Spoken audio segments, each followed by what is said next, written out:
ராஜாதி ராஜனிந்த ராஜா கூஜா தூக்காத வேறு எங்கும் கூஜா. நான் எங்க தூக்கிட்டு இருக்கேன் கூஜா? நேற்று இல்லை நாளை இல்லை எப்ப ஒண்ணா ராஜா. கோட்டை இல்ல கொடியும் இல்ல அப்ப ஒண்ணா ராஜா. நீங்க பாடுறது சரி, என்ன தைரியத்துல ஆடுறீங்க? ஐயா உங்களை சொன்னேன்னு நினைச்சுக்காதீங்க. ஓ, இவ்வளவு நேரம் என்னைய பத்தி சொல்லலையா? ஐயோ நாங்க எந்த பாடும் படாம அடுத்தவங்க காசுல நிம்மதியா ஜாலியா இருக்கிற கேப் மாதிரி மொல்ல மாதிரி முடிச்சோக்கி இவங்களைத்தான் சொன்னங்க. நல்ல வேலைப்பா, என்னைய பத்தி நான் நினைச்சிட்டு இருந்தேன். அவங்கள என்ன வேணாலும் சொல்லுங்க. அப்படி ஆளுங்க தான் சந்தோஷமா இருக்கான்றீங்க. ஆமாங்க. ஊராம் வீட்டு நெய்யே என் பொண்டாட்டி கையே நானா. ஊராம் வீட்டு நெய்யினா நம் குழம்பாட்ட ஊற்றி சாப்பிடுங்க. நம்மூட்டு குழம்பு கூட நெய்யாட்ட ஊற்றி சாப்பிடுவோங்க. நான் நேற்று பொழுதோடைங்க பஸ் ஸ்டாண்ட்ல நின்றுட்டு இருந்தனுங்க. சரி. என் படக்கிட்ட ஒரு பிச்சைக்காரன் வந்து அம்மணி டீ குடிக்க 2 ரூபா இருந்தா குடுனாங்க. உங்ககிட்ட வந்து? ஆமாங்க. சரி. இல்லையா அப்படின்னாங்க. 1 ரூபா இருந்தா குடுனாங்க. இல்லையா அப்படின்னாங்க. அட 8 இருந்தா குடுனாங்க. அடச்சா இல்லையா அப்படின்னு. அப்புறம் எதுக்கு இங்க நின்றுட்டு இருக்கிறீங்க? என்ற கூட மச்சானையும் கூட்டிட்டு வாங்க. அது உங்க வீட்டுக்காரர் அவனுக்கு மச்சான் ஆயிட்டானா? அது சரியான ஆளா இருக்கானே. மச்சானையும் கூட கூட்டிட்டு வாங்க. எந்த முதலீடும் இல்லாம கை நிறைய காசு சம்பாதிச்சுட்டு நிம்மதியா ஜாலியா இருக்கலாம்னாருங்க. இவங்களுக்கு இன்னொரு பேரு இருக்கு தெரியுங்களா? என்னது? வெக்கம் கெட்டவங்க, மானம் கெட்டவங்க, சூடு இல்லாதவங்க, சொரணை இல்லாதவங்க. இப்படி ஒரு பொழப்பு பொழைக்கணுமா? அதெல்லாம் இருந்தோம்னாங்க நாங்க ஜாலியா நிம்மதியா இருக்க முடியுங்களா? சார் எங்க அக்கா பக்கத்துல கருப்பா இருந்தாலும் குறுப்பா கும்முன்னு உக்காந்துட்டு இருக்குது. அது பாருங்க என்ன அழகா திருச்சி. இப்படி கருத்த பிள்ளைக்கு இப்படி ஒரு திருச்சி வேற. இத்தனை பேர் இருந்தாங்க. ஆறு நீ இப்படி சொன்ன இந்த கருப்பு ராசா தானே நீ அழகா இருக்கிறேன்னு சொன்னாப்லீங்க. 2 நாளைக்கு முன்னாடி எங்க ஊர்ல நல்ல மழை. ஒரு நைட்டு ஒரு 8 மணி இருக்கு, கரண்ட் போயிடுச்சு. சரி. என் பொண்டாட்டி வீட்டுல இருந்து கேக்குறான், ஏங்க கரண்ட் போயிடுச்சு எங்க உக்காந்துக்கிட்டு இருக்கிறீங்க அப்படிங்கிறான். அப்புறம் சார் அதுக்கு அடியே நான் வறண்டாவில் தான் உட்காந்துக்கிட்டு இருக்கிறேன். ஆமா, ஆம்பளைங்க இருக்கிற இடம் பெரும்பாலும் வராண்டா தானே. சரி. கொஞ்சம் நீங்க சத்தம் போட்டு வாயை நல்லா பல்ல காமிச்சு சிரிங்க, அந்த வெளிச்சத்திலாவது தீப்பெட்டி வந்து எடுத்துக்கிறேன் அப்படிங்கிற. எப்படிங்க ஐயா நிம்மதியா இருக்க முடியும்? முட்களுக்கு இடையில பூத்தாலும் ரோஜா சிரிக்குதுங்க. அதுக்காக அதை பார்த்து யாரும் ரசிக்காம இருக்கிறது இல்ல. அதுக்கும் ஒரு படி மேல போய் முள்ளு கையில குத்தினாலும் பரவாயில்லைன்னு அதை பறிக்கிறோம்ல, அது மாதிரி தாங்க வாழ்க்கையும். பிரச்சனை, துன்பம், துயரம் எல்லாம் இருந்தாலும் அதெல்லாம் சமாளிச்சு வெளியே வர பாருங்க நம்மால நடுத்தர வர்க்கம். அப்ப அவனுக்கு கிடைக்கக்கூடிய சந்தோஷம் நிம்மதிக்கும் ஒரு அளவே இல்லைங்க. இருமணம் இணைவதுதான் திருமணம் உங்களுக்கு தெரியுங்க. ஆனா என்னோட கல்யாணத்துல 2 மனங்களும் இணைந்தது. கொஞ்சம் நீங்க சத்தம் போட்டு வாயை நல்லா பல்ல காமிச்சு சிரிங்க, அந்த வெளிச்சத்திலாவது தீப்பெட்டி வந்து எடுத்துக்கிறேன் அப்படிங்கிற. எப்படிங்க ஐயா நிம்மதியா இருக்க முடியும்? முட்களுக்கு இடையில பூத்தாலும் ரோஜா சிரிக்குதுங்க. அதுக்காக அதை பார்த்து யாரும் ரசிக்காம இருக்கிறது இல்ல. அதுக்கும் ஒரு படி மேல போய் முள்ளு கையில குத்தினாலும் பரவாயில்லைன்னு அதை பறிக்கிறோம்ல, அது மாதிரி தாங்க வாழ்க்கையும். பிரச்சனை, துன்பம், துயரம் எல்லாம் இருந்தாலும் அதெல்லாம் சமாளிச்சு வெளியே வர பாருங்க நம்மால நடுத்தர வர்க்கம். அப்ப அவனுக்கு கிடைக்கக்கூடிய சந்தோஷம் நிம்மதிக்கும் ஒரு அளவே இல்லைங்க. இருமணம் இணைவதுதான் திருமணம் உங்களுக்கு தெரியுங்க. ஆனா எங்களோட கல்யாணத்துல 2 மனங்களும் இணைந்தது, 2 மதங்களும் இணைஞ்சதுங்க ஐயா. ஓ, கலப்பு திருமணமா? மதங்கள் மாறி. சொல்லுங்க. நான் இந்துங்க, அவர் முஸ்லீம்ங்க. காதலிச்சோங்க. அந்த காதலை தைரியமா பெற்றவங்கள்ட்ட சொன்னோம். 2 வீட்லயும் எங்க உயிரை பணைய வச்சு எங்க காதலுக்கு சம்மதம் வாங்கினாங்க. கல்யாணம் பண்ணிட்டு வந்துட்டோங்க. ஆனா எங்களை அங்கீகாரப்படுத்த யாரும் தயாரா இல்ல, உதவி பண்ணவும் யாரும் தயாரா இல்லைங்க. அப்போ எல்லாரும் மாமியா வீட்டுக்கு போவாங்க. நானும் எதிர்பார்ப்போட போனேங்க. அங்க எங்களுக்கு அங்கீகாரம் கொடுக்கப்படவில்லை. ஒட்டு திண்ணைன்னு சொல்லுவாங்க பாத்தீங்களா, ஒட்டு திண்ணை. அந்த ஒட்டு திண்ணை தான் நாங்க வாழ எங்களுக்கு கொடுத்த இடம். அவங்க அங்க எங்களால நிம்மதியாவும் சந்தோஷமாவும் இருக்க முடியலைங்க. அப்ப வச்சவங்க வைராக்கியம்.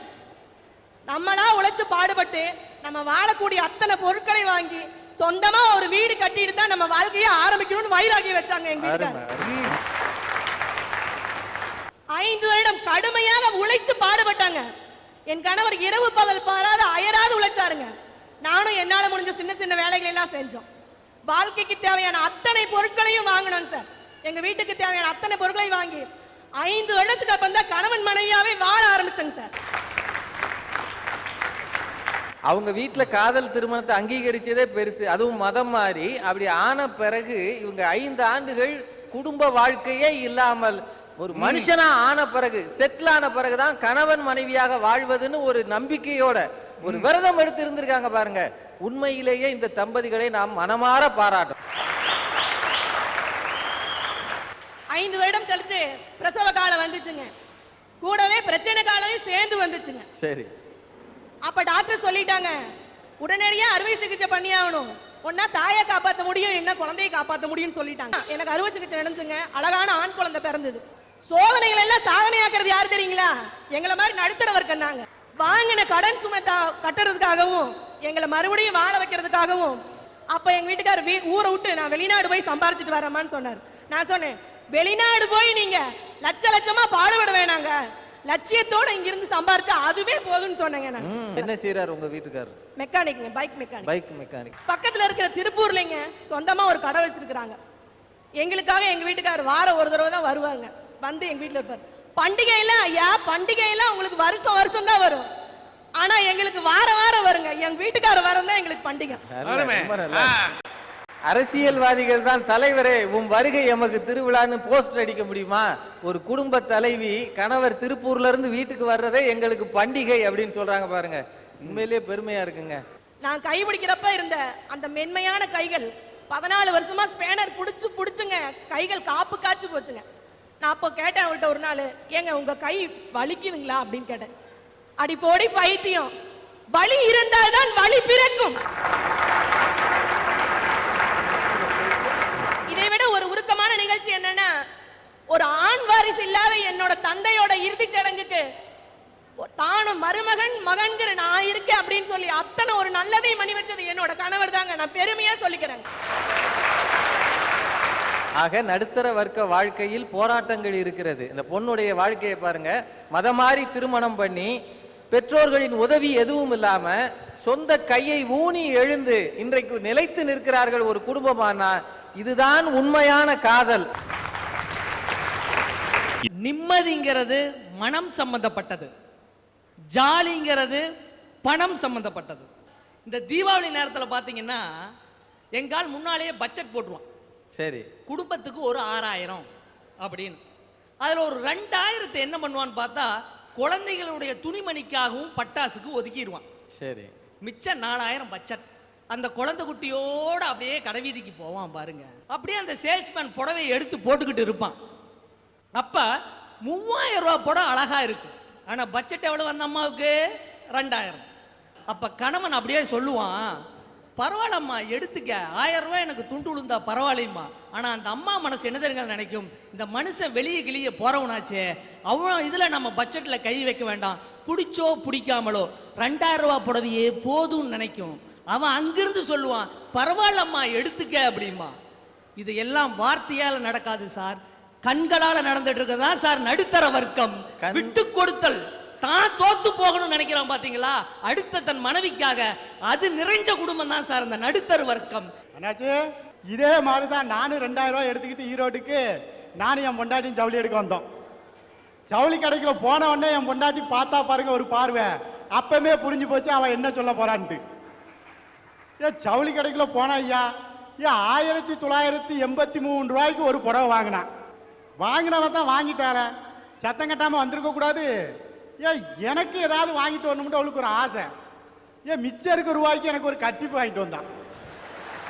சார் உங்க மூஞ்சிக்கு அமைஞ்சது அப்படி, என்னோட மூஞ்சிக்கு அமைஞ்சது இப்படி. இப்படி 1-2 பேருக்கு நல்ல பொண்டாட்டி அமைஞ்சா, நல்லா அமையாத எங்களை மாதிரி இத்தனை பேருக்கும் சந்தோஷம் எப்படியா இருக்கும்? காற்று அளவோடு வீசுச்சுன்னு வச்சுங்களேன், சரி, அதற்கு பேர் தென்றல். அளவுக்கு அதிகமா வீசுனா புயல், அது சூறாவளி புயல். அதே மாதிரி மழை சும்மா அப்படியே நச்சுன்னு அழகா பெஞ்சா அதுக்கு பேரு சாரல். அதே அளவுக்கு மீறினா அடமலைங்கிறோம். அந்த மாதிரி அளவோடு சம்பாரிச்சு குடும்பத்தோடு நிம்மதியா இருக்கான் பாருங்க சார் நடுத்தர வர்க்கம். அவன் தான் சார் நிம்மதியாகவும் ஜாலியாகவும் இருக்கான். அளவோட வீசுற தென்றல்ல சேமிக்க முடியாது. அளவுக்கு மீறி புயல் அடிச்சாதான் அணைக்கட்டு போட்டு சேமிச்சு பஞ்சகாலத்துல தண்ணி வெளியே அனுப்ப முடியும். இப்ப நீங்க நாளைக்கு மெட்ராஸ் போகணும், எதுல போவீங்க? ட்ரெயின்ல. டிக்கெட் ரிசர்வ் பண்ணி போவீங்களா இல்ல அப்போதைக்கு போய் எடுத்து போவீங்களா? அது எப்படிங்க நான் ரிசர்வ் பண்ணா போக முடியும்? ரிசர்வ் பண்ணி ஏசி கோச்ல போவீங்க. போகலாம். நேத்து நைட்டு தங்கி இருந்தீங்க ஈரோட்ல. எங்க தங்கி இருந்தீங்க? ஹோட்டல்ல ஏசி ரூம்ல தங்கி இருப்பீங்க. ஒரு நாள் பயணம் வாழ்க்கையில ஒரு நாள் தூக்கத்துக்கே சுகமான இடம் வேணும்னு கேக்குது இந்த உடம்பு. வாழ்க்கை பூராவும் அந்த சுகம் கிடைச்சா எப்படி இருக்கும்? சூப்பரா இருக்கும். வாழ்க்கை பூராவும் அந்த சுகம் வேணும்னா பொருளாதாரம் வேணுமா இல்லையா? அந்த பொருளை சம்பாதிக்கிற மேல்தட்டம் தான் நிம்மதியா இருக்க முடியும்.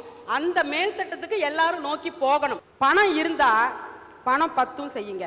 பணம் பத்தும் செய்யும், குணம் ஒன்றே வாழ்வு தரும். ஈட்டி எட்டுன வரைக்கும் பாயும், பணம் பாதாள வரைக்கும் பாயும். ஈட்டி எட்டுன வரைக்கும் தான் பாயும், பணம் பாதாள வரைக்கும் பாயும். பாசம் அதையும் பொழந்துட்டு பாயும். இல்லானை இல்லாலும் வேண்டாம், ஈன்றெடுத்த தாயும் வேண்டாங்கிற காலத்துல வாழ்ந்துட்டு இருக்கிறோம். அன்பும் அரணும் உடைத்தாயின் இல்வாழ்க்கையில் பண்பும் பயனும் அது. அதே வள்ளுவர் தாங்க அருள் இல்லாருக்கு அவ்வுலகம் இல்லை, பொருள் இல்லாருக்கு இந்த உலகமே இல்லைன்ட்டாங்க. பணம் என்னடா பணம் பணம், குணம் தானடா நிரந்தரம். பணம் பந்தியிலே குணம் குப்பையிலே, இதை பார்த்து அறிந்து நடக்காத செந்தில் மனிதனே இல்லை. என்ன புரியாம பாட்டு படிச்சுட்டு கிடக்காவா? நான் படிக்க பாருங்க பாட்டு. எங்கே நிம்மதி எங்கே நிம்மதி, அங்கே எனக்கோர் இடம் வேண்டும். எனக்கு ஒரு சந்தேகம் வந்துருச்சு. இப்ப நடக்கிறது அரட்டை அரங்கமா இல்ல பாட்டுக்கு பாட்டு நிகழ்ச்சியா? ஆளாளுக்கு முக்குக்கு முக்கு பாடிக்கிட்டு இருந்தீங்கன்னா நான் என்னைக்கு நிகழ்ச்சியை முடிக்கிறது? எங்க எதை பேசணுமோ அதை தெரிஞ்சு பேசணும். ஒரு ஆளு ஒரு ஊர்ல இருக்கிற ஒரு நூலகத்தை திறந்து வைக்க போறார். அங்க போய் நின்னுகிட்டு அந்த மக்கள் கிட்ட, மக்கள் அனைவரும் இந்த நூலகத்தை பயன்படுத்த வேண்டும் அப்படின்னு சொல்றார். சரி. அதே ஆளு இன்னொரு ஊர்ல இருக்கிற மென்டல் ஹாஸ்பிட்டல திறந்து வைக்க போறார். அங்க போய் அந்த மக்கள் கிட்ட, மக்கள் அனைவரும் இந்த ஆஸ்பத்திரியை மிகவும் பயன்படுத்த வேண்டும் அப்படின்னு சொல்றாரு. நல்ல வேலை. அவளை வேற மெண்டல் நினைச்சிருக்காரு. இது எவ்வளவு அபத்தமா இருக்கு. அந்த மாதிரி இந்த ஈரோட்ல வந்து நின்னுக்கிட்டு கீழ்த்தட்டு மக்களுக்கு ஜாலி இல்ல நிம்மதி இல்லைன்னு சொல்றீங்க. கீழ்த்தட்டு வர்க்கங்கிறது யாருங்க? எங்க மூட்டை தூக்குற தொழிலாளி, வண்டி இழுக்கிற தொழிலாளி, கூலி வேலைக்கு போற பொண்ணுங்க, இன்னும் சொல்ல போனா நம்ம மஞ்ச மண்டிக்கு போறவங்க, வெள்ளை மண்டிக்கு போறவங்க, மானத்தை காக்கிற ஆடைகள் தயாரிக்கிற நெசவு தொழிலாளி நிறைஞ்ச ஊருங்க எங்க ஈரோடு.